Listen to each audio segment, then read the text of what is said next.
दोस्तों नमस्कार।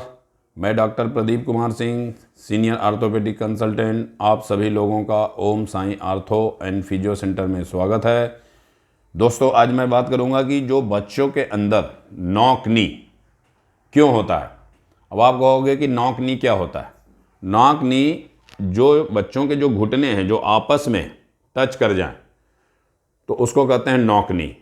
और दूसरा होता है बो नी, जिसके अंदर बच्चों के जो घुटने होते हैं वो दूर दूर हो जाए, मतलब नॉर्मल घुटना जो बराबर होता है उसके अंदर बो हो जाए, मतलब उसके अंदर डिस्टेंस जो दूरी है वो बढ़ जाए तो उसको बो नी, और जो अंदर चिपक जाए उसको कहते हैं नॉक नी।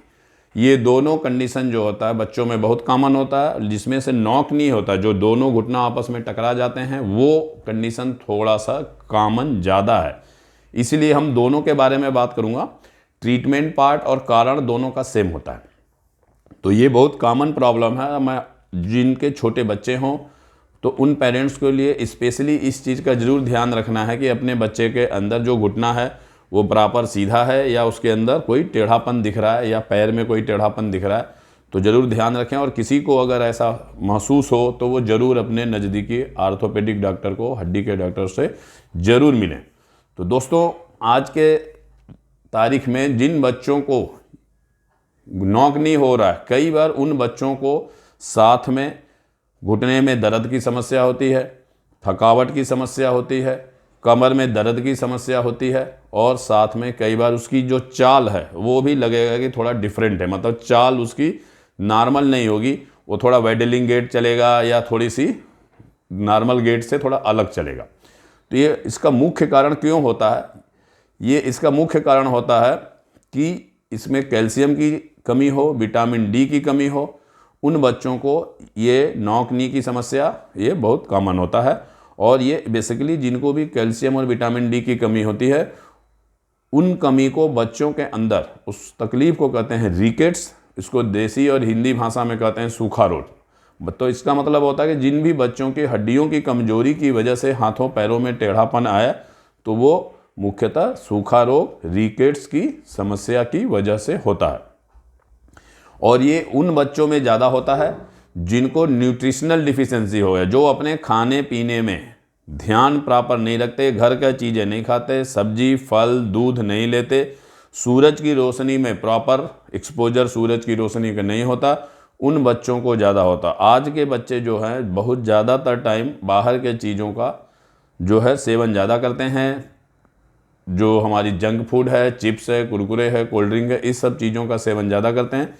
इसकी वजह से इन रिकेट्स की समस्या का जो है प्रॉब्लम बहुत ज़्यादा बढ़ रहा है।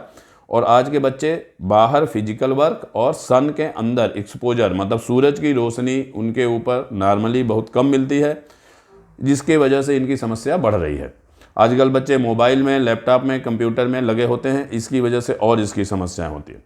दोस्तों इसके जो लक्षण क्या क्या होते हैं, ये जो रिकेट्स के हैं जो मैंने अभी बताया, एक तो वो होते ही होते हैं, साथ में कुछ लक्षण और होते हैं जिसमें जोड़ों का दर्द होता है, ग्रोथ स्लो होता है, बच्चे का जो नॉर्मल डेवलपमेंट होता है वो स्लो हो जाता है, मतलब जो हाइट है वो प्रॉपर नहीं खुलती। तो एक तो जोड़ों में दर्द, ग्रोथ स्लो होता है, जो हड्डी है चाहे नी का है बोन, रिस्ट का बोन, एंकल का जो हड्डियाँ होती हैं वो चौड़ी हो जाती हैं और कई बार टेढ़ा भी हो जाता है। कई बार जो छाती है वो चपटा हो जाता है, या कई बार जैसे छाती उभार हो जाती है उसको कहते हैं पिजन चेस्ट, कई बार फनल की तरह हो जाता है उसको कहते हैं फनल चेस्ट। ये भी एक इस तकलीफ के साथ में ये भी एसोसिएटेड होता है। कई बच्चों के दांत कम निकलते हैं, या दांत गिर गए तो नया दांत आ नहीं रहा है, या दांत के अंदर दांत इरेगुलर हो जाता है, मतलब जैसे टेढ़ा मेढ़ा दिखेगा, इरेगुलर दिखेगा, प्रॉपर दांत का जो है शेप नहीं मिलता। और दूसरा होता है कई बार बच्चों को क्रैम्प आते हैं, मसल के अंदर जैसे लगेगा कि बार बार हमको मसल की नसें चढ़ जा रही हैं। कुछ बच्चों को अगर सीवियर विटामिन डी, कैल्शियम की डिफिशियंसी होती है तो दौरे की भी समस्या हो सकती है, जिसको सीजर कहते हैं। कई बच्चों को सांस लेने में भी डिफ़िकल्टी होती है। दोस्तों अगर इस तकलीफ को अगर हम इग्नोर करेंगे, कुछ इसको अगर नहीं इसकी हम इलाज प्रॉपर करेंगे तो क्या क्या कॉम्प्लिकेशन हो सकता है। पहला कॉम्प्लिकेशन होता है कि परमानेंट डिफॉर्मिटी हो सकती है, कि हाथों पैरों के अंदर परमानेंट टेढ़ापन हो गया, हड्डी बार बार हमारी टूटने लगती है, जैसे बार बार लगेगा फ्रैक्चर हो रहा हो। वो यही है क्योंकि जिसकी वजह से कि अगर in calcium, vitamin D, Suraj exposure ये सब नहीं मिलता तो उन लोगों के अंदर परमानेंटली इसकी डिफिशियंसी होती है। एक और रिकेट्स होता है, इसको कहते हैं हाइपोफॉस्फेटेमिक रिकेट्स। ये रेयर होता है, ये नॉर्मली जेनेटिक होता है।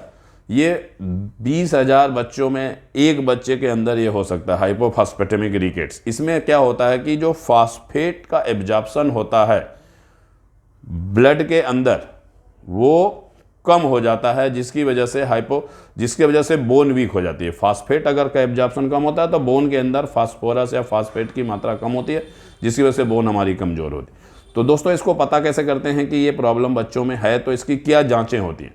दोस्तों पहला ब्लड का टेस्ट होता है, जिसके अंदर हमें सीरम कैल्शियम की लेवल को चेक करते हैं, सीरम फास्फोरस के लेवल को चेक करते हैं, विटामिन डी के लेवल को चेक करते हैं, और एक एल्कलाइन फास्फेटेज होता है उसको चेक करते हैं। कैल्शियम, फास्फोरस, विटामिन डी की मात्रा कम मिलती है और एल्कलाइन फास्फेटेज की मात्रा हमारे इसके अंदर बढ़े हुए मिलती है। एक्सरे में भी हमें नी जॉइंट का एक्सरे, एल्बो जॉइंट का एक्सरे, रिस्ट जॉइंट का एक्सरे भी कराते हैं, जिसके अंदर हमारी जो बोन होती है उसकी चौड़ाई बढ़ जाती है, उसके अंदर जो नॉर्मल ग्रोथ प्लेट है उसका डेवलपमेंट नहीं होता और कपिंग हो जाती है। जैसा लगता है कि जो हमारी बोन है वो कप की शेप में जॉइंट के ऊपर हो जाती है।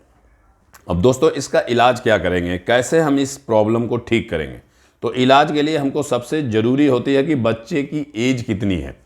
जिन बच्चे की एज कम है, मतलब 7 साल, 8 साल, 9 साल वाली जो एज में है, उनके थोड़ी इसकी करेक्शन की संभावना, जो नॉक नी है, बो नी है, उसकी संभावना थोड़ा सा बेटर होता है, क्योंकि बच्चे का ग्रोथ जो टाइम है होता है वो 16-17 साल तक, जो भी मैक्सिमम टाइम है उतने साल तक हमारा होता है। लेकिन जो शुरुआती 13-14 साल तक मेन ग्रोथ होता है, 15 साल तक, जिसके अंदर हाइट ज़्यादा खिंचती है, तो उसके दौरान में अगर प्रॉपर ट्रीटमेंट होता है तो कई बार दवाइयों से और थोड़े से अपने जूते या चप्पल के मॉडिफिकेशन से ही ये टेढ़ापन ठीक हो जाता है।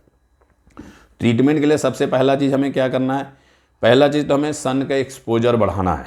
कम से कम 30 मिनट बच्चे को धूप में रखना है, नहीं एक साथ रख सकते तो 10 से 15 मिनट के अंतर पर 15-15 मिनट के लिए रखें। जब भी बच्चे को धूप में रखें तो उसके मैक्सिमम पार्ट एक्सपोज हो, मतलब कपड़ा पहन के नहीं, उसके जो है हाथ और पैरों में, पेट में इसका जो है सूरज के ऊपर डायरेक्ट इसका एक्सपोजर होना चाहिए, जिससे हमारे विटामिन डी की सिंथेसिस हमारी इंक्रीज हो जाती है। डाइट के अंदर हमें थोड़ा सा कैल्शियम की मात्रा, थोड़ा विटामिन डी की मात्रा, थोड़ा आयरन की मात्रा, थोड़ा प्रोटीन की मात्रा, थोड़ा विटामिन सी की मात्रा, थोड़ा आयरन की मात्रा, विटामिन के की मात्रा, इन सारे चीज़ों को हमारे डाइट के अंदर बढ़ाना है।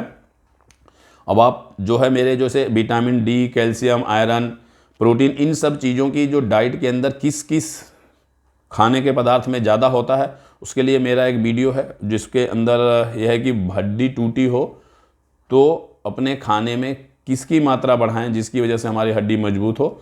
वो एक वीडियो के साथ में ही एक लिंक दे दूंगा, जो इसके आप हो सके तो उसको देखेंगे।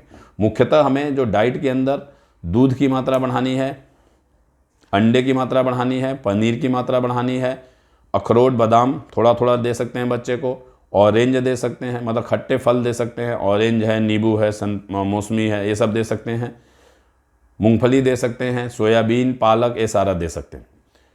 और हो सके तो अपने नज़दीक के जो भी बच्चों के डॉक्टर या हड्डी के डॉक्टर से ज़रूर मिलें, जो कुछ कैल्शियम और विटामिन डी का सप्लीमेंट देते हैं, जिससे कि ये जो हमारी कमी है वो पूरी हो जाती है। कुछ फोर्टिफाइड फूड होते हैं, जैसे मिल्क के अंदर, जूस के अंदर कुछ अनाज होते हैं जिसको विटामिन डी, कैल्शियम की मात्रा उसके अंदर फोर्टिफाइड होती है, उससे भी हमारे विटामिन डी, कैल्शियम की मात्रा हमारे शरीर में पूरा होता है। बच्चों के अंदर जो इन्फेंट हैं, जिनको 1 साल से कम उम्र के बच्चे हैं, उनको भी vitamin D 400 international unit per day की रिक्वायरमेंट होती है, और वो ड्रॉप के फॉर्म में डॉक्टर, चाहे आर्थो के चाहे पीडियाट्रिशियन जो है, दोनों लोग देते हैं।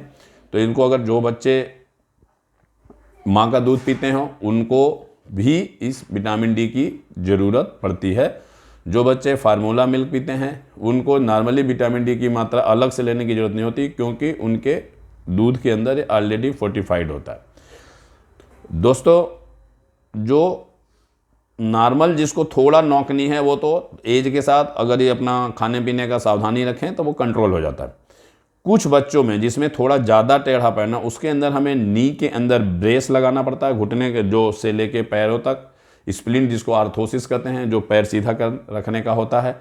कई बार आर्च के अंदर हमें जूता या चप्पल के अंदर जो फुट है उसको थोड़ा सा ऊंचा करना पड़ता है, इसको कहते हैं मीडियल आर्च सपोर्ट। तो नॉर्मली 9-10 साल तक के बच्चों का मुख्यतः इससे करेक्ट हो जाता है।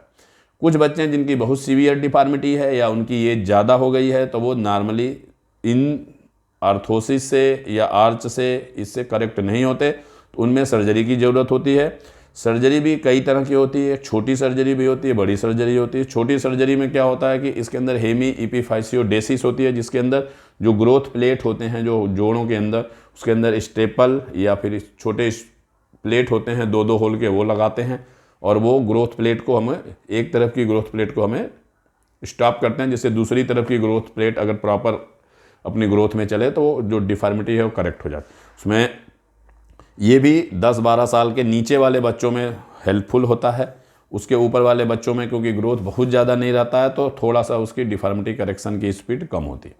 दोस्तों, अगर मान लो कोई बच्चा है जिसको एज 15-16 साल हो गया और वो नॉक नी है, चाहे बच्ची हो चाहे बच्चे हों, तो उसमें अगर इन सारे चीज़ों का अगर प्रॉपर ट्रीटमेंट से करेक्ट नहीं होता, उन बच्चों के अंदर हमें ऑस्टियोटमी करनी पड़ती है। ऑस्टियोटमी मीन्स पूरे हड्डी को काट के पैर को सीधा करना पड़ता है और उसके साथ में हमें प्लेट कई बार वायर, जिसको के वायर कहते हैं, वो लगाते हैं और साथ में प्लास्टर लगाते हैं। जब ये करेक्शन हो जाता है, जब पूरा हड्डियाँ जुड़ जाती है, तो वायर भी निकाल देते हैं और कई बार प्लेट भी हमारे बोन से निकाल देते हैं। तो दोस्तों, मुख्य तौर पर नॉक नी के कारण इलाज यही है और मैं आशा करता हूं कि आपको मेरा ये वीडियो ज़रूर अच्छा लगा होगा, और अच्छा लगा हो तो प्लीज़ लाइक और सब्सक्राइब ज़रूर करिएगा। थैंक यू, मिलते हैं अगले वीडियो में।